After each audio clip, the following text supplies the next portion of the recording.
Bro, ketemu lagi nih. Halo. Gimana kabar lo? Sehat? Nggak ada studionya. Nggak punya studio. Jadi emang bener-bener kayak nunjukin gimana sih realita kerja di Jepang itu.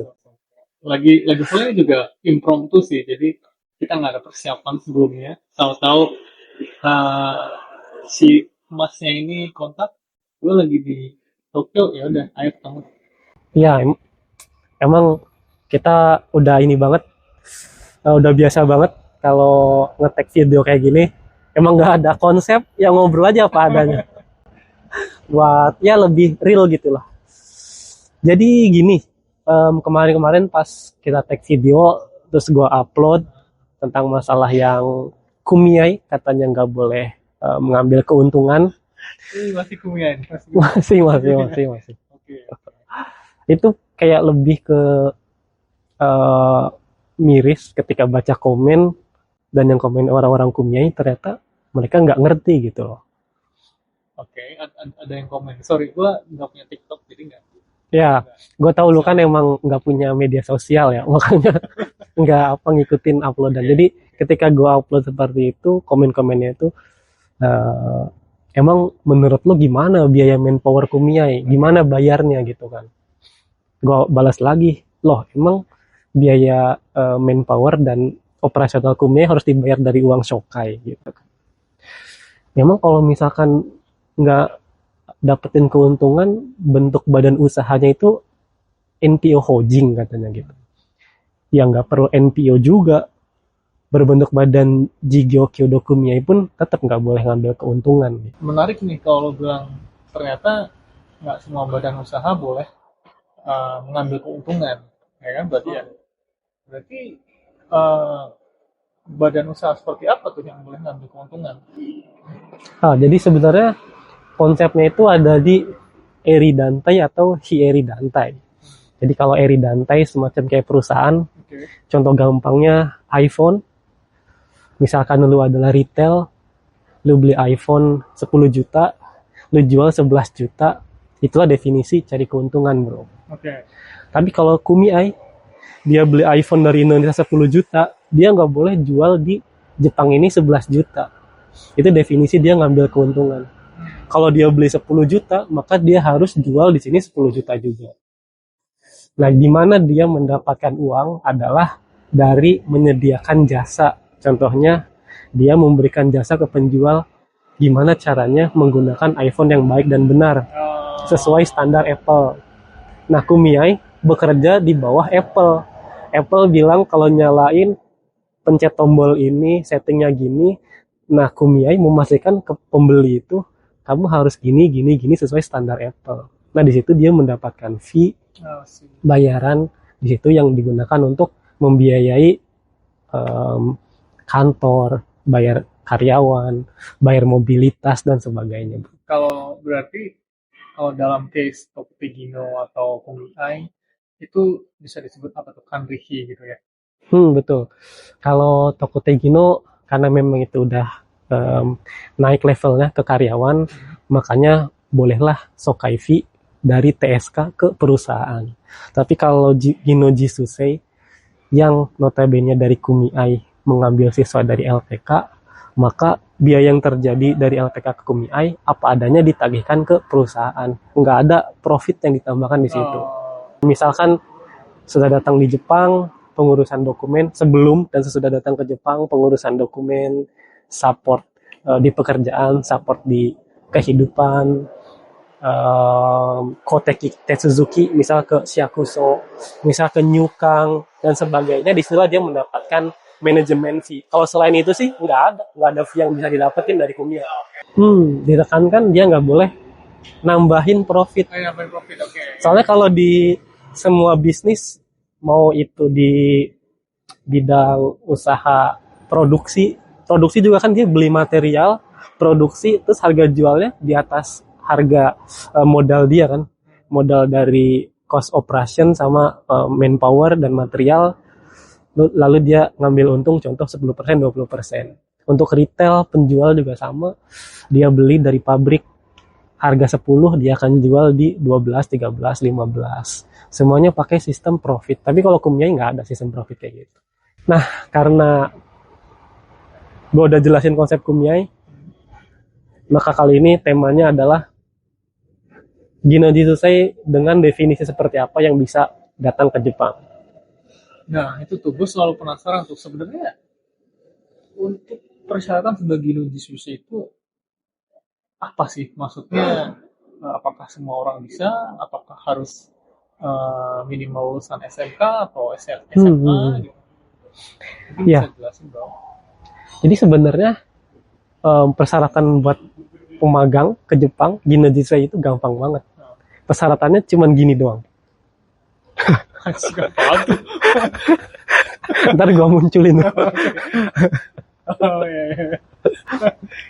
Jadi kalau lo baca di situ ya, hanya lelaki dan perempuan yang berusia di atas 18 tahun.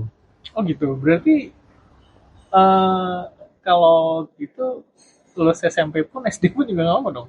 Nah, kalau misalkan lo kerja di Kumiai yang apa namanya tuh Ginoji Susei-nya bukan dari Indonesia doang, tapi kayak dari Myanmar, dari Vietnam dan sebagainya, lo pasti bakal menemukan dokumen em, permohonan izin tinggal yang di situ tertera nanti gakureki, background riwayat pendidikan yang bakalan bikin lo kaget karena contohnya dia cuma lulusan SD atau lulusan SMP. Oh ya?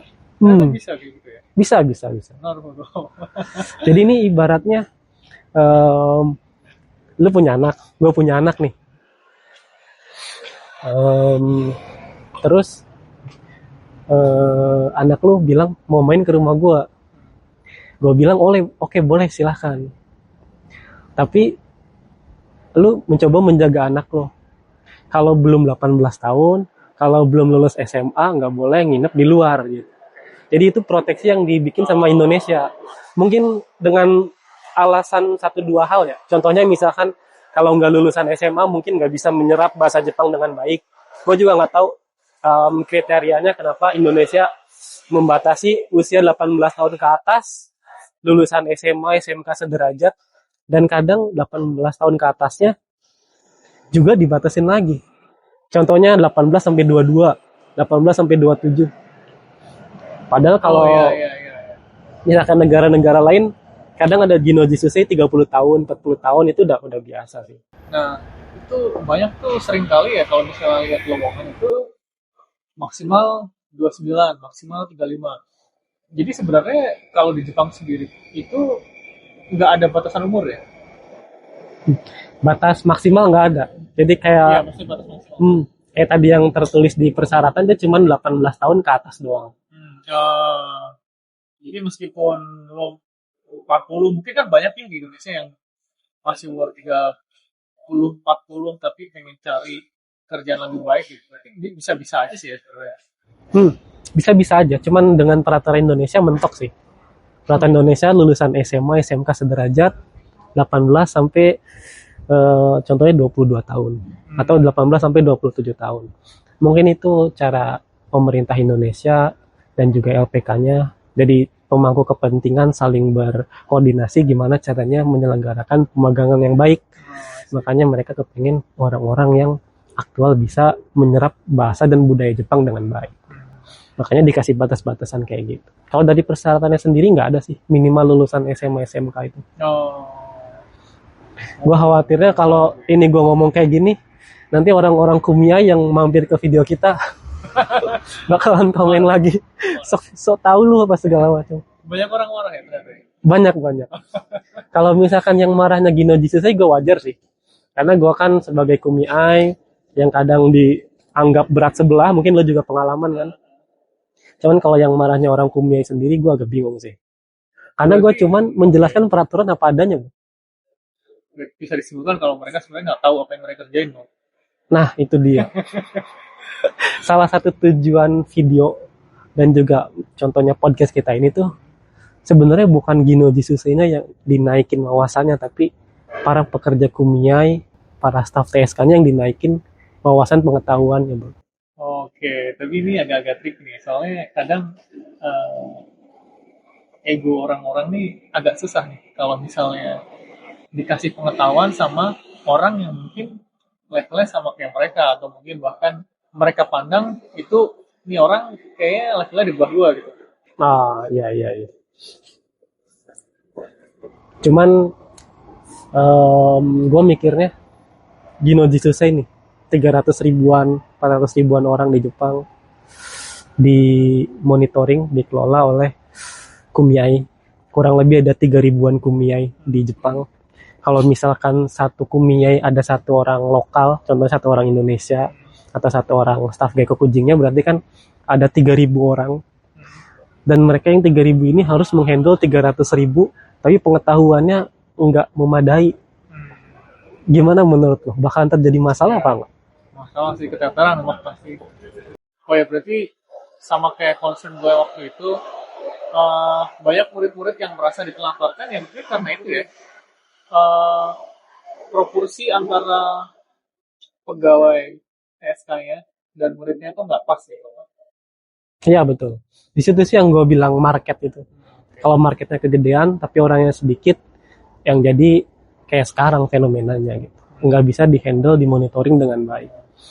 Padahal nanti kalau misalkan Ikusei Suro dibatasin 50 orang terhadap satu staff. Jadi kalau mau masukin 1000 Gino Jisusei atau mungkin nanti namanya Ikusei Surosei, kalau mau masukin 1000 ya berarti minimal dia harus punya 20 staff. Supaya sebanding antara jumlah pemagang yang dihandle dengan staff yang menghandle-nya gitu. Nggak kayak sekarang, kumiai 5 orang yang kemarin gue lihat, gue bilang dia punya market 1000, ya pasti keteteran lah, nggak ke handle semua, nggak ke monitoring semua.